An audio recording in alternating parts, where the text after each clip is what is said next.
Nah, dengan situasi yang seperti itu sangat prihatin sekali nih, Prof. Artinya di tahun 2018 ini akan tambah menjadi, karena di tahun politik begitu, apakah akan tambah menjadi atau?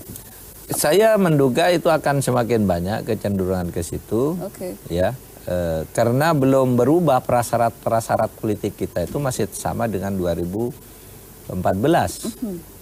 Sehingga sekarang juga akan terjadi hal yang seperti itu. Pertama, nanti yang akan terjadi itu mungkin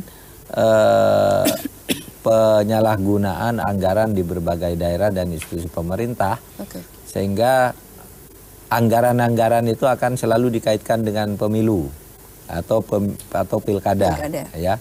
Itu yang kedua, kecurangan calon. Bermain dengan KPU dan KPUD itu banyak loh. Waktu saya jadi ketua MK itu mungkin KPU di pusat baik ya, tetapi di daerah-daerah pakai uang itu beli suara, mindah suara ke sini ke sini. Misalnya saya calon, saya hampir jadi anggota DPR cuma kurang 10 suara. Misalnya Anda tidak terpilih, tidak ada harapan, cuma dapat 15 suara, saya beli aja kepada Anda masuk ini, jadi orang yang seharusnya jadi tidak jadi. Itu banyak sekali, banyak sekali. Nah, itu juga masalah besar, ya. Nah, tetapi justru karena kita diskusi seperti ini, saya kira semua harus mengantisipasi dari sekarang gitu. Itu lah, ada yang sudah memprediksi lah gitu. Itu di Jaktif itu sudah dibicarakan lah, hati-hati kamu KPU, KPUD gitu, dan KPK-nya dan polisinya juga bersiap-siap, itu akan banyak gitu. Ya, ya memang harus kerja keras, namanya mengelola negara. Tetapi kalau pejabat ya kan dia digaji untuk itu. Ya enggak boleh malas-malas dong. Supaya tadi ya tidak semakin banyak di 2018 apalagi 2019 begitu ya. Ya, 2018, 2019 karena itu juga yang menyebabkan pemerintahan kita itu dari berbagai level itu ya tidak efektif karena politiknya di sini kan pakai politik percukongan. Percukongan. Nggak bisa Anda berpikir kalau ada berpikir mau jadi pejabat nggak ada yang mencukongi gitu. Nggak bisa. Nah ini yang harus dihapus politik percukongan itu. Karena kemudian cukong-cukong tuh nyandra. Kalau kamu menang ini. Saya gitu. Minta ini atau minta saya akan begini-begini. Ini jangan diganggu, ini kasihkan saya, ini itu disikat gitu kan. Percukongan itu begitu gitu. Nah, cilakanya cukong itu bermain di semua kaki. Kakinya itu ada di semua tempat. Kan itu siapapun yang menang ya dia yang menang juga gitu. Di berbagai daerah itu begitu. Sekarang terjadi. Nah, ini juga harus diatasi dulu. Zaman dulu yang begini ini. Tapi siapa yang berani untuk mengatasi ini begitu? Siapa yang bisa atau? Iya, pertama kesadaran kolektif dulu. Negaranya akan ambruk kalau itu dibiarkan. Yang kedua, saya kira memang diperlukan pemimpin yang kuat gitu ya. Tidak harus banyak saya kira. Ada pemimpin-pemimpin yang kuat, bersih dari itu, berani melakukan tindakan dengan segala risikonya gitu. Kalau institusi saya kira yang cukup kuat, bukan orang ya, institusi itu kan sekarang ditunjukkan oleh KPK gitu. Bagaimana semua institusi itu ya seperti KPK gitu. Bertindak tegas. Saya gini, banyak yang ngeritik saya, Pak Mahfud tuh kok seperti KPK tuh enggak ada salah. Banyak salahnya KPK, banyak. Saya sering ngeritik, saya sering nulis, saya sering bicara di TV. Tetapi secara umum gitu, KPK itu baik gitu. Bahwa dia harus diperbaiki, iya gitu. Tapi itu merupakan contoh yang paling baik di antara yang ada sebenarnya. Kalau lembaga penegakan hukum itu ya harus diperkuat begitu kalau harus diperkuat gitu. Nah itu yang kita lakukan lah. Tentu akan berhadapan dengan orang-orang yang anti pemberantasan korupsi.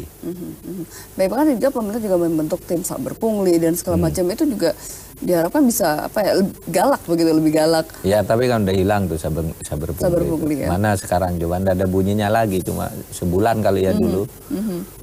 Ada kena saber pungli ini itu, sekarang udah enggak ada lagi karena itu enggak jelas juga makhluk ini makhluk apa ini gitu kan. Saber pungli itu apa sih? Tidak, institusionalisasinya tidak mantap, cuma begitu diumumkan ada sebulan 2 bulan orang takut. Saya kira hanya ada memberikan beberapa gertakan begitu mungkin. Terus sekarang muncul lagi pungli-pungli itu dan saber punglinya ndak ada juga gitu. Maka KPK itu menurut saya sudah bagus. Gitu. Oke, baik. Jadi semua institusi ini memang harus tadi ada kesadaran bersama, kemudian harus juga lebih tegas dan segala macam begitu ya. Karena harapannya memang 2018, 2019 tahun-tahun politik ini godaannya sangat besar sekali begitu ya, betul, Prof ya. Betul, harapannya artinya buat masyarakat sendiri kan juga harus ikut mengawasi, tapi kan ada juga beberapa oknum mungkin masyarakat begitu juga tahun oknumnya justru menikmati, justru tadi yang Prof katakan ada yang bargaining position, bisa berani berapa dan segala macam. Nah, apa yang bisa dilakukan mungkin dari kalangan akademisi begitu Prof, memberikan masukan. Iya, begini, kalau saya sudah mengatakan gini, berhentilah kita ini berpikir membuat peraturan. Kan sekarang ini kalau ada apa-apa mau dibuat undang-undang ini, undang-undang itu tidak ada tuh. Semua yang kita perlukan untuk menindak itu sudah lengkap semua, tidak perlu undang-undang lagi. Bahwa undang-undang itu diperlukan ya, tapi itu perkembangan alamiah aja. Jangan ada korupsi, wah harus buat undang-undang ini kan begitu. Wah ini harus diubah. Sekarang tuh tinggal negakkan saja menurut saya. Nah, soal undang-undang yang compang-camping itu kan sudah ada yang ngurus. Biar akademisi kampus, kalau salah ada Mahkamah Konstitusi gitu. Nah, pemerintah dan politisi itu tugasnya menegakkan yang sudah ada ini sebenarnya. Gitu. Nah, itu yang menurut saya harus dilakukan. Dan sekarang dulu sampai tahun 2000-an ya, itu kita masih percaya institusi yang bernama kampus itulah yang netral, yang bisa dipercaya, tidak kedap dari intervensi gitu ya. Tapi sekarang udah gila juga, sudah mulai rusak nih kampus. Jual beli ijazah, jual beli gelar gitu, udah telanjang gitu. Pemilihan rektor pakai uang, pakai tim sukses gitu. Coba pemilihan rektor pakai tim sukses, jadi politik kan jadinya. Kenapa kok pemilihan rektor pakai tim sukses? Gantian aja lah, siapa yang mau suruh gitu. Calon ya, karena orang perlu karir gitu. Tetapi sampai membentuk tim sukses, sampai menyediakan uang, gitu. Kamu ini jadi itu, lalu menghubungi orang di kementerian gitu, agar suara yang 35% diberikan ke ini jangan dicalonkan, minta ke kementerian dan sebagainya. Semuanya pakai uang misalnya. Nah itu kan sudah rusak kalau kampus seperti itu.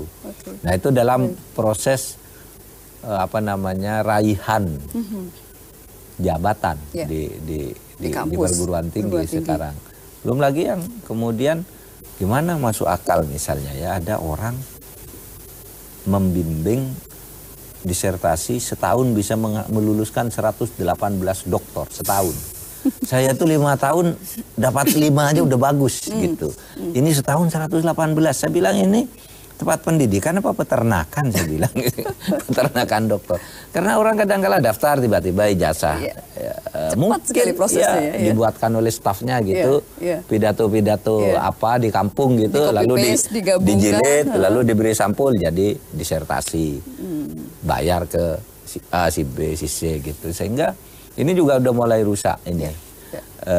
Ya saya khawatir juga kalau melihat kayak gini. Gimana sih caranya bangsa kita ini kok udah rusak begini gitu.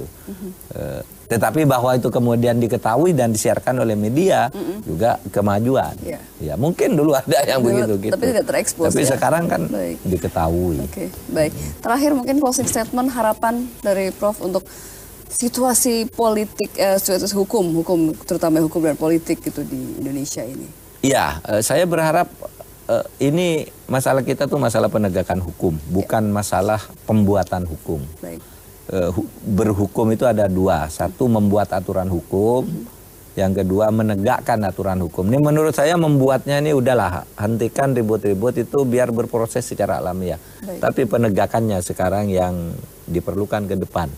Karena dimanapun negara dan bangsa itu, hancurnya itu dimulai dari tidak tegaknya hukum. Baik. Gitu. Oke. Baik, Prof, terima kasih telah bergabung bersama kami. Dan pemirsa juga terima kasih atas kebersamaan Anda. Saya Lulu Fiat undur diri, sampai jumpa.